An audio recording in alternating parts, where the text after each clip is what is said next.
谁家门前有燕雀相和？岁月无风闹市无声，家中坐一坐，无人似我挚爱的轮廓。若来日有江风照面过，且还我不做那镜中客。梦看破往事已却也无，浓香烛淡墨书，红窗深处有尘俗。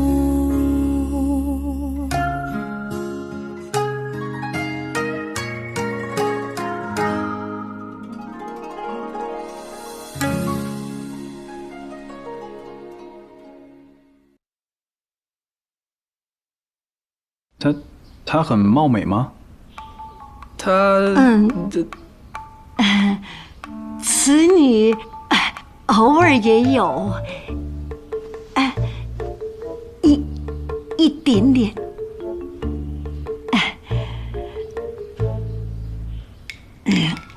肥肉的妾室再媚人，也不过是庸脂俗粉，入不得王爷的眼。范虎说，今日还有几人跟踪过柳氏，有一个乞丐还险些跟到了宅子里，倒也没做什么，可能只是起了色心，也可能他就是养山的眼线。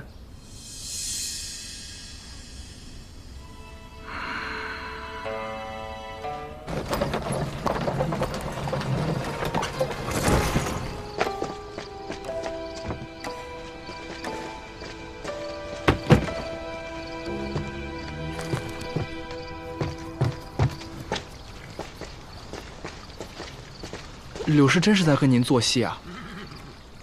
无论是不是，我都要细审她。没有什么人能在我面前守住秘密。可是我看她是一个弱女子，妇人之仁。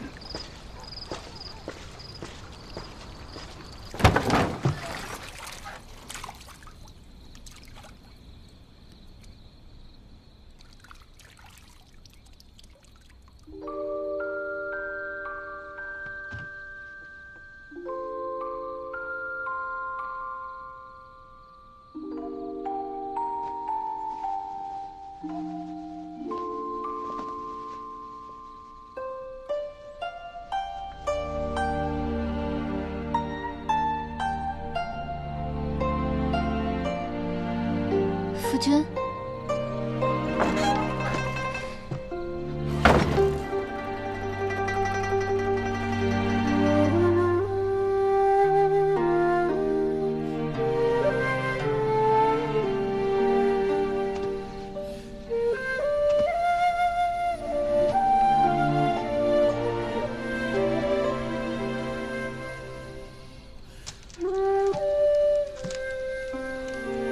不知夫君今夜要回来，也没让李妈妈准备饭菜。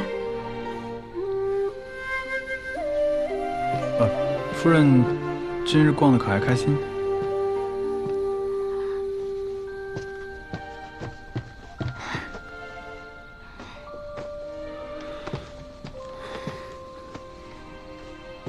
夫君，我为你盘下了2家铺子，也置备了新肴。还有呢？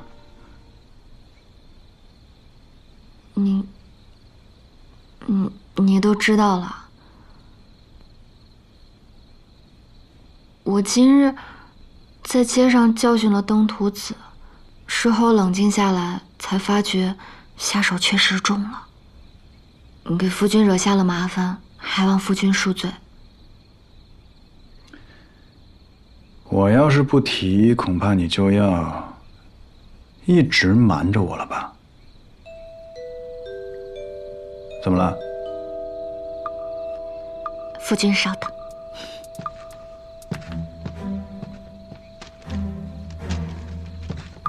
这个是我写的状书，还望夫君替我长眼。状书？嗯。好难看的字儿，恐恐怕无人能将状书写得这样潦草。陆文果真只是看中了他的姿色。淮阳王监察，对方是守备的侄儿，也只能递呈真州郡上，请淮阳王主持公道了。只是我写的字不够端正，还望夫君替我誊写润色。这个尘土是被你所伤的，那要是这么细查下来的话，还得你赔这汤药钱。是啊，我怎么没想清楚呢？那可不行，万一被他讹诈了家底，可就糟了。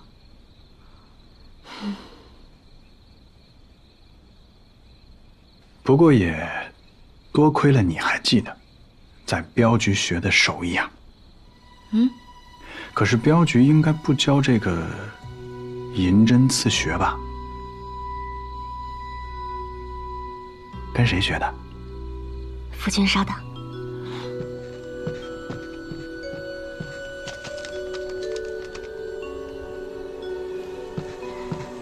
这个是我在养病的时候，赵神医给我的一本按摩穴位的书卷，上面的穴位标得很清楚。我今日也是侥幸，一击命中，否则就被辱没了名节。这哪是医书啊？这分明就是一个杀人手札呀！你看这标记的这么血腥，这么露骨，你哪能学这个呀？这不要学。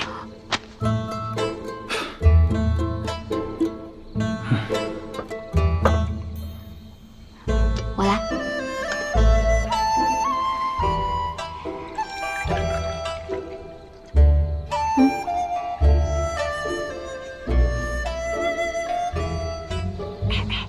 怎么样？哎，去！王爷正在亲自审问刘氏呢。金王爷守的犯人，最后都经不住审，都得哭着喊着从实招来。可那柳氏就是不管藏了什么秘密，都会被王爷挖出来。可她毕竟是个弱女子。妇人之仁。这个是我们铺子的红器，两家铺子会打成一个大通奸。这个是督商税院的申请，所报的见面不同，将来的试税也不同。夫君最有经验，你说是报一大间划算，还是两小间？哦，两小，肯定不如一间大。当真？切，崔氏在京城质铺多年，这些事情都是有族老去打理的，我只负责致辞。那也好，绵堂问对人了。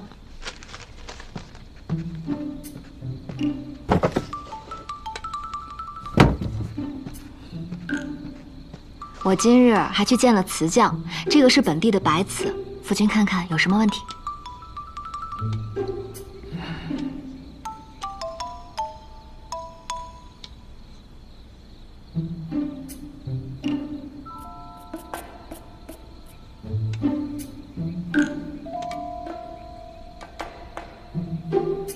左右不是很对称吧？还有呢？用本地的土做白瓷，会白而不细，多气孔。底部呢，也一起鼓包。所谓南青北白，在京城的老样式，明泉镇是做不成的。夫君制瓷多年，这都看不出来？鼓包和气泡，我以为就是人家灵泉镇当地的特色，我就没有指出来。哦，可绵堂忘了，这只好像是京城带过来的。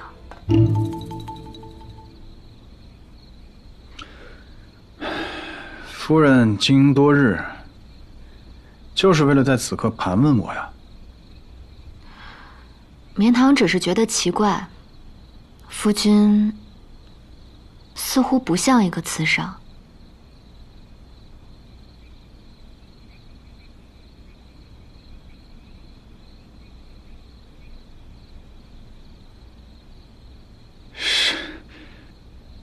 什么都逃不过夫人的法眼。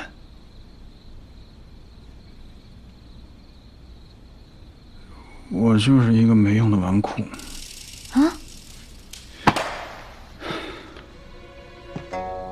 我承认啊，我就是一个没用的纨绔。啊？李妈妈，哎，来了来了，来了来了！这是家主在京城仅存的地契了，官府批过红的，还有雇佣帮工的文书，这些都是夫人您过的手。夫人，您看，这是您的私印吧？好像是的。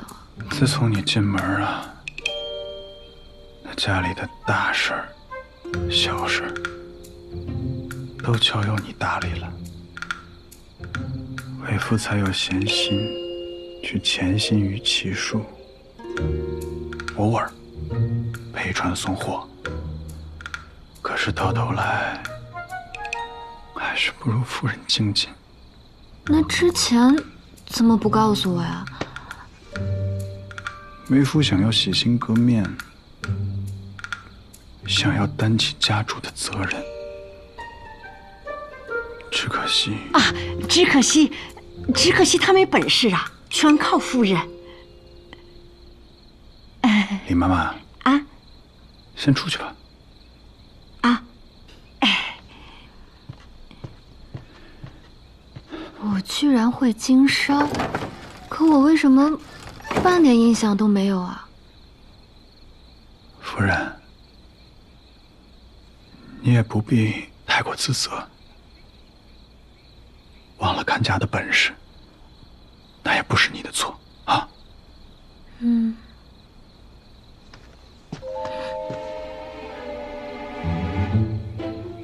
一切都会好起来的。你如今记忆没有恢复，心有不安，实属正常。我虽然是个纨绔，但夫人也莫要猜忌你我二人的情分。抱歉啊。不必说这2个字。那我去把文器收起。去铺床。嗯。今夜我在屋里睡。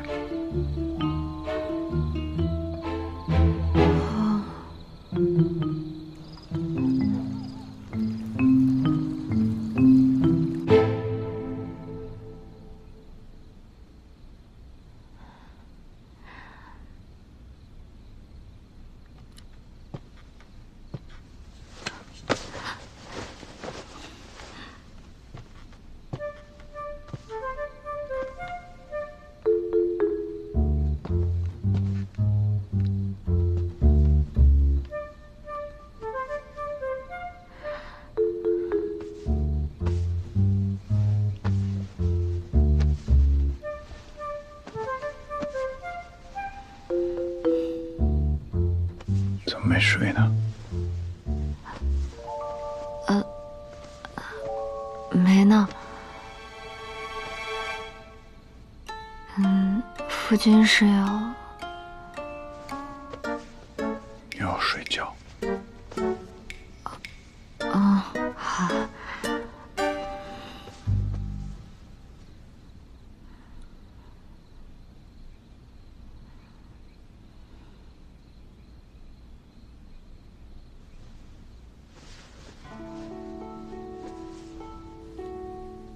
我过去也是这样和他同寝的吗？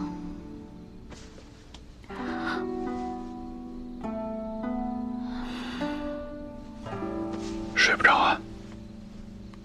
不是，在想我们发生的一些事。什么事儿啊？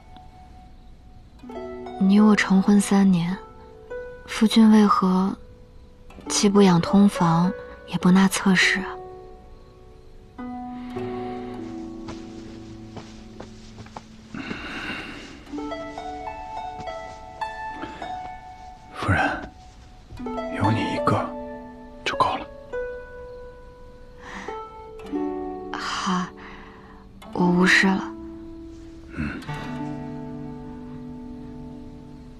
他居然对我起疑了。若是恢复了记忆，只怕不会像方才那样挑破，反要继续装下去。可若他没有恢复，一个山匪的爱妾竟有如此细心的观察，这个柳绵堂到底在想什么？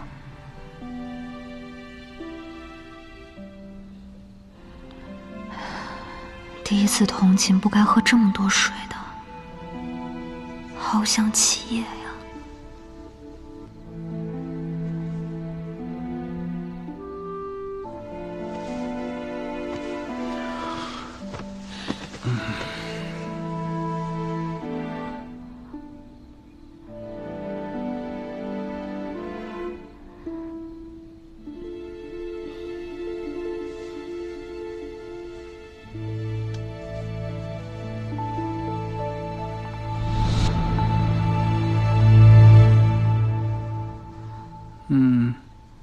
怎么了？有点喘不过气来，腿也有点麻。啊，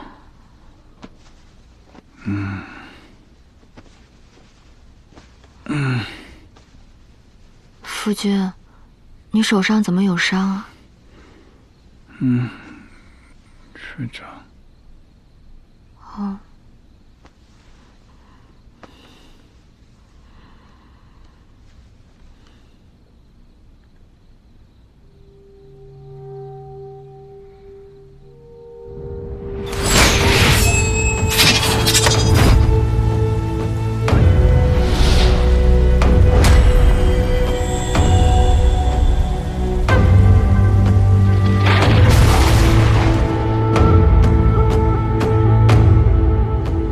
我一定会抓到你，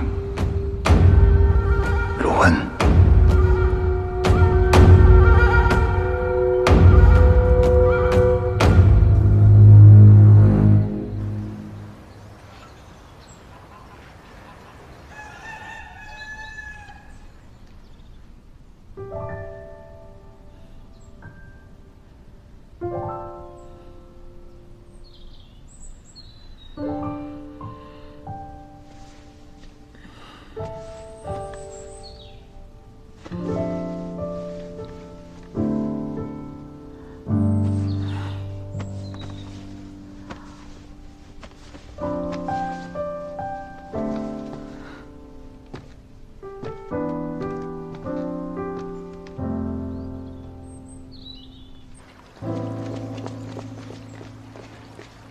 等等，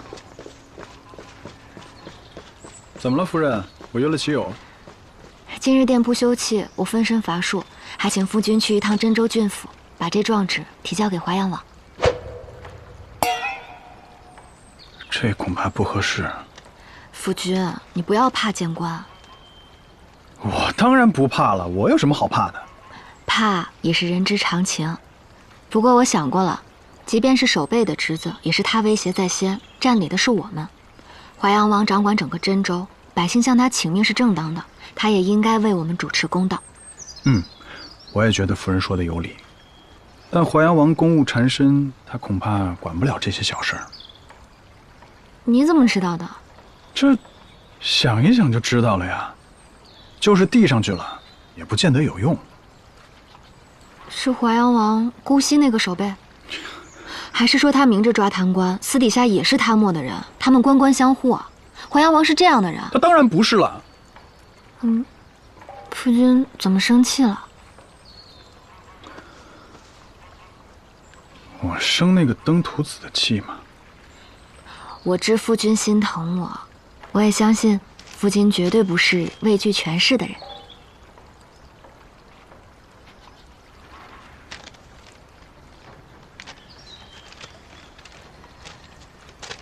作孽呀！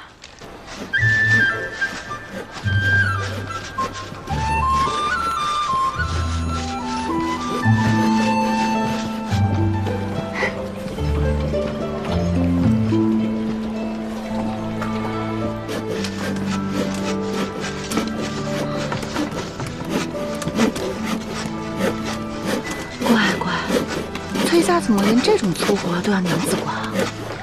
我听说啊，这个姓崔的总是夜里来晨起走，见不到踪影。这做派的，那姓柳的可别是个外室啊！就是说啊，别又像张家一样把镇上搞得乌烟瘴气。赵家娘子、尹家娘子，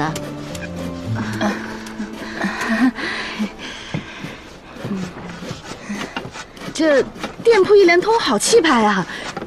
崔家娘子辛苦了。我也就帮衬帮衬，哪有我夫君辛苦？我夫君每日跑货，有正经事要做，早出晚归的，我也心疼他，不知该跟谁说。就怕这刚来镇上，有人吃饱了无事编排别人，我这妇道人家也管不着啊。怎么会呢？对，娘子多心了。我也就发发牢骚。我老家人都知道我是一个泼辣性子，谁要是侮我家里人，我肯定是要打骂上门去，砸了他的家当，扯了他的长舌，告到里长那儿去的。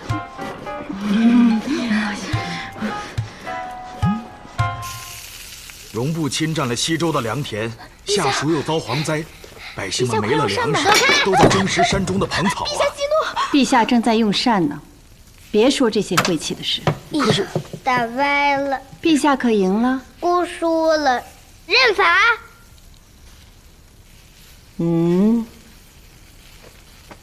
哎，你跪啥呀？姑让你弹这儿，快呀！陛下，您贵为一国之君，怎么能损伤了龙体呢？快过来用膳吧。启禀太后娘娘，这是越州临安王和江州平东王的减兵方略。现如今只剩下真州淮阳王还是按兵不动。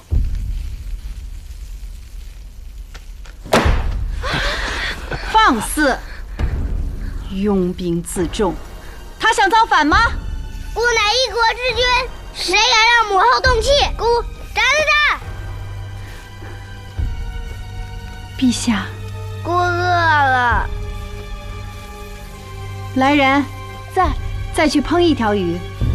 是。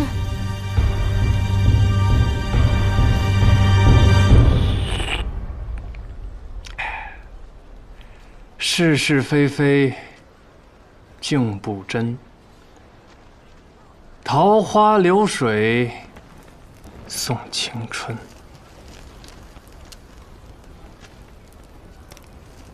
你恩师来信说什么了？要约后祭坟呢？老生常谈了，兵部调阅了我的真州军户，要督察削兵事宜。你手握重兵，吴太后心有余悸，对你动手，迟早的事儿。先耗着吧，这件事情我此刻无心关心。正戏开场之前，你要不要跟我看一场验断？啊？来呀！你怎么一点都不期待呢？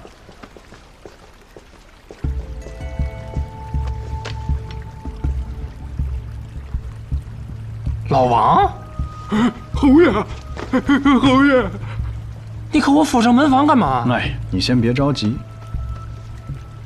这几位都是那个青州总兵石一宽安插到我真州的眼线。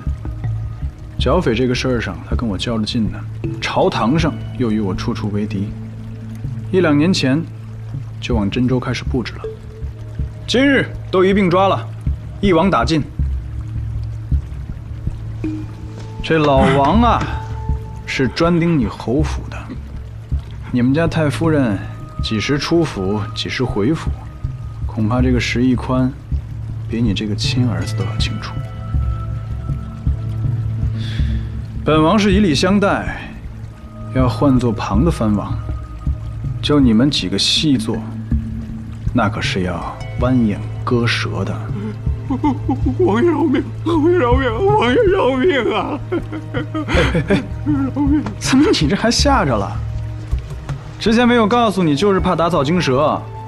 真州的一草一木，那我都是了如指掌。这些外来的牛鬼蛇神，造次不得。老王，你和你的家人要是想活命的话，就照我说的，传话去给你们的石一宽，明白吗？明白，明白。好。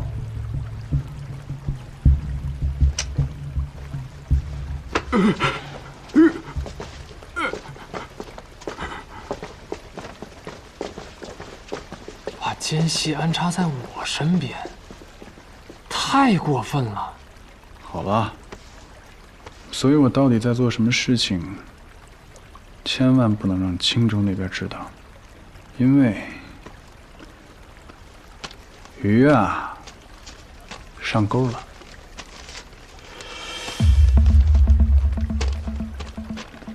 不是凭这么一鬼画符，你就能断定仰山发现柳绵堂了？哎，你不是经常去那个骑士布庄吗？啊，他们家让仰山给劫了。你到时候去他们家铺面，好好的找一找，肯定有这个记号。打了3年交道，敌人是什么样，我再清楚不过了。这个陆文是一个心思极其缜密的人，不到万不得已，他是不会现身的。柳绵堂，就怕他是故作失忆，在这跟我周旋呢。哎，不过这些都不重要。陆文不是想见柳绵堂吗？那好啊，我就合了他的意，去办一场盛大的、合乎情理的场面。到时候让灵泉镇的所有人都见见这个柳绵堂。这。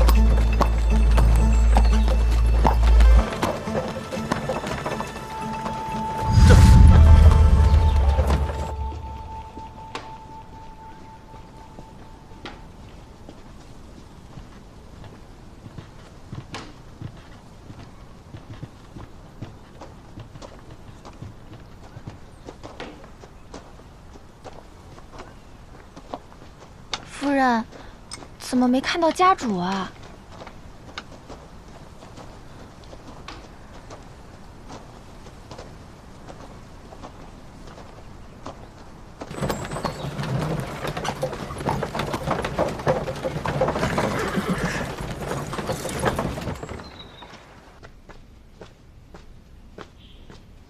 夫君回来了。嗯。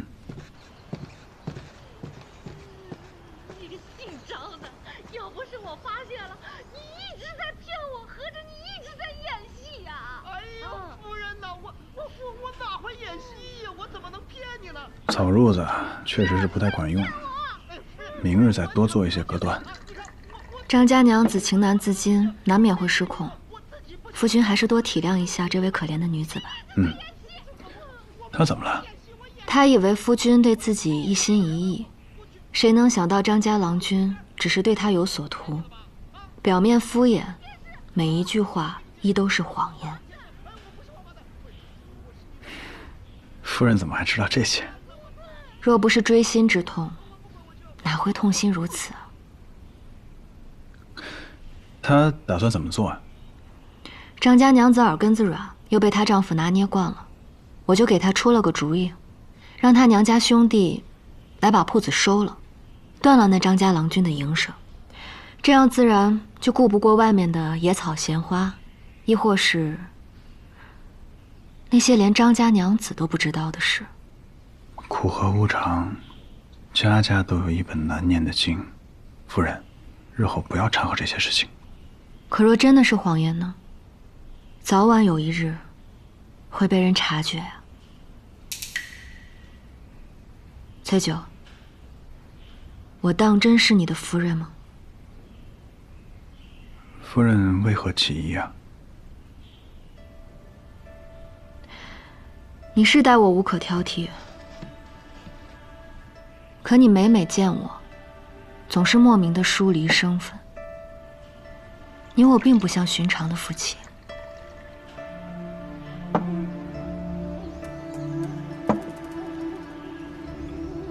为夫嘴拙，也没有情趣。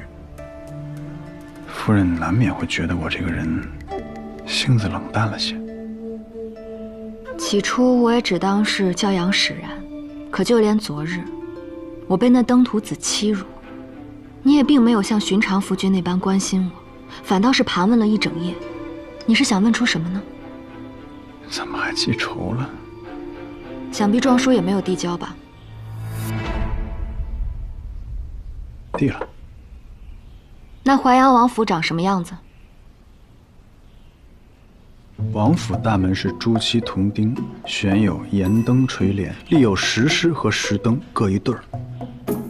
王府向东是钟楼，向西是衙门。怎么样？和夫人打探的可否一致啊？夫人起疑为夫理解，毕竟3年的夫妻了，我对你的性子实在是太了解了。生性好强，吃不了一丁点亏。可若是那个登徒子想要借着伤势讹钱，你定会是彻夜自走。但是为夫不过是只摘了2句，你怎么还较起真儿来了呢？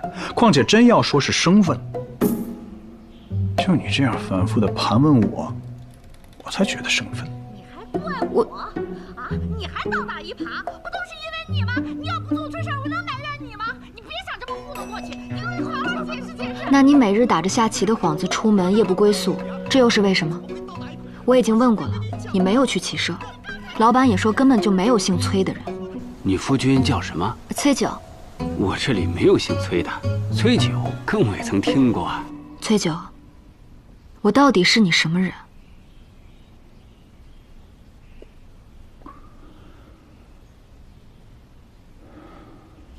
我棋艺不精，但我也要脸面。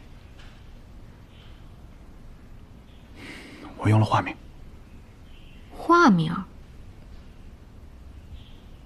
那你叫什么？九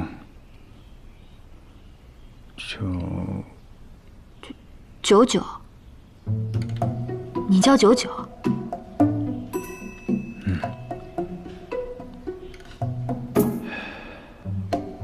下不过他们，我就没去了。我出去找了个师傅。当真？对啊。九九，夫人别笑了，要脸面，我要传出去。姓柳的，你给我出来！你快，你快出来！我现在看不见你，你快点让我看见你，我要跟你算账！哎呀，气死我了！姓柳的，是隔壁张家郎君。夫妻感情，啊！你还撺掇我夫人回娘家，他断我营生，谁不知道啊？你就是个外室，这个不要脸的，自己做错事还怪到我们夫人头上，我去骂他。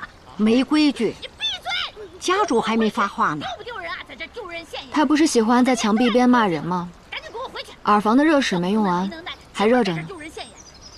慢着，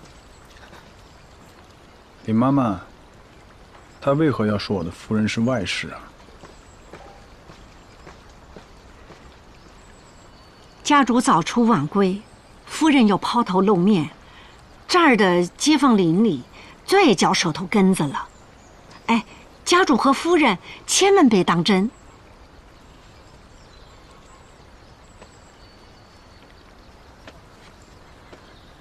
此地流言如虎，让我的夫人受委屈了。李妈妈，这件事情要如何替夫人证明？要不，家主您多带着夫人出去走走。就是走走吗？走走也堵不住他们的嘴，该说的还是要说的。要一鼓作气，遏制流言。那家主可要广结善缘了。结缘？按照真州习俗，择一良辰吉日，把镇上的乡绅和街坊四邻请来吃顿宴席。哎，一般家里的正宴都是由主母亲自操办的，那夫人在宴席上一露面，主母的身份不言自明，且还能在街坊四邻当中留个好印象，有助于咱们今后行商，一举三得。好啊。那宴席上的酒水食材都要金贵些。也不必如此吧。哎，要的。家主在此地安家置业，那怎么的也得摆弄宴席，请街坊四邻吃顿好的。就全当是温居了。就为了打消我的顾虑吗？你知道办一场宴席要花费多少银钱吗？只要我的夫人能心安，花多少银钱都值得。夫君，又何必为那些不重要的事如此铺张呢？这怎么是不重要的事情呢？我夫人的名声就是我府上最重要的事情。哎，对，家主他为了夫人，从不计用度的。想要在此地别开生面，银钱就不能省。镇东正好有一个避暑别院，宽敞得很。我的夫人一会儿疑心我是不是一个慈商，一会儿疑心我们是不是夫妻，终究还是我这个夫君做得不够好。既如此，我们就风光敞亮一回，也让旁人做一个见证。从今往后，两不相宜。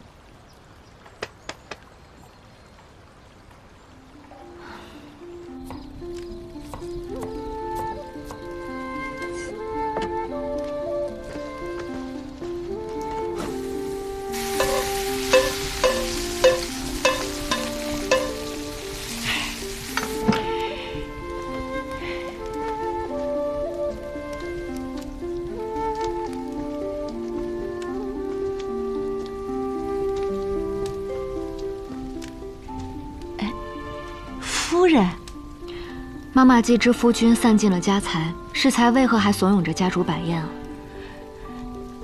老奴也是替家主分忧，这个也是家主的主意。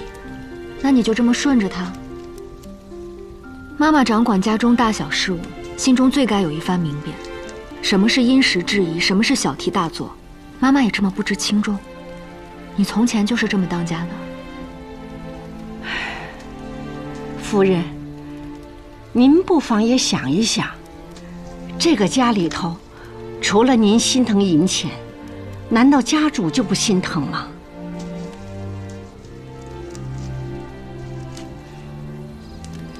他是商贾世家，自然心疼。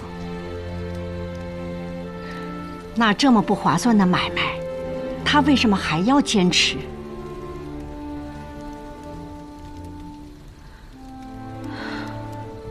商人重利轻别离，他能为我不计钱财至此，也确实难得。对，家主呀，他待人是实心实意的。他说了，银钱没了可以再赚，可要是情分生了，千金都换不回来，更何况是一场拜香宴呢？您呐，您的这些心思都是由那失意的病灶所引起的。您觉得周遭陌生了，就担心这个呀，怀疑那个的。都说关心则乱，家主的办法虽笨，但他这样做也都是为了能让夫人您安心嘛。夫人，您还有什么可疑心的吗？这些日子我只顾着自己了，也从未想过他是怎么熬过来的。李妈妈啊，今夜就劳烦你多准备些夫君爱吃的菜吧。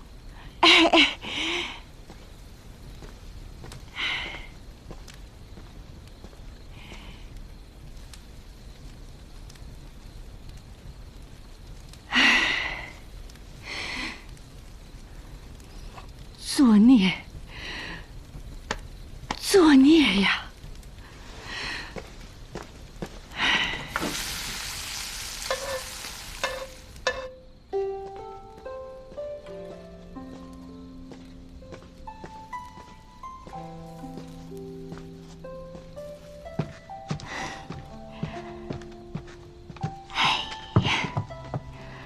夫君请的拜香宴，街坊四邻可以口头邀约，但论今后做生意，请镇上的头面人物来，还得需要拜帖才行。拜帖？这个是商贾大户的名录，还请夫君把它誊进拜帖里。这么多人？还有这个是官员名录，虽说请了他们也不会来，但礼数尽了，总归没错。夫人，不必这样。灵泉镇就这么大，想来的人自然会来。更何况那一日重要的是你。说的也是。哎，那既然重要的是我，是不是应该我来执笔？哼。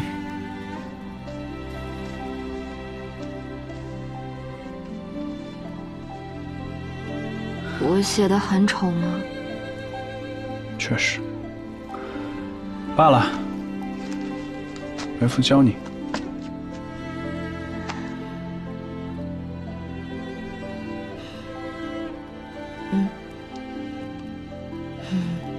我要的是笔。哦。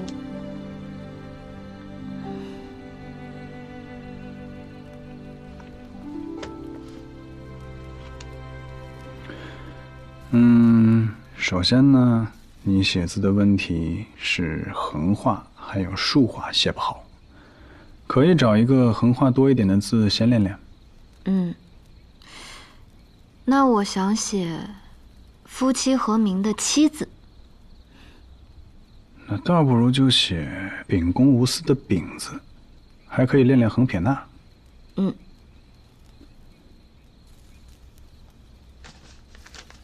长横要先顿笔，然后再渐行渐细、渐行渐粗收笔。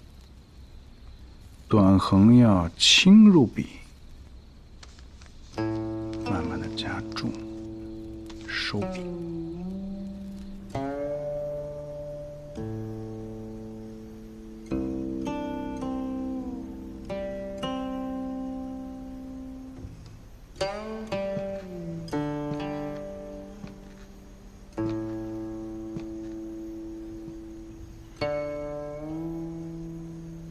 公子的琴声如此悲凄，是在思念刘姐姐吧？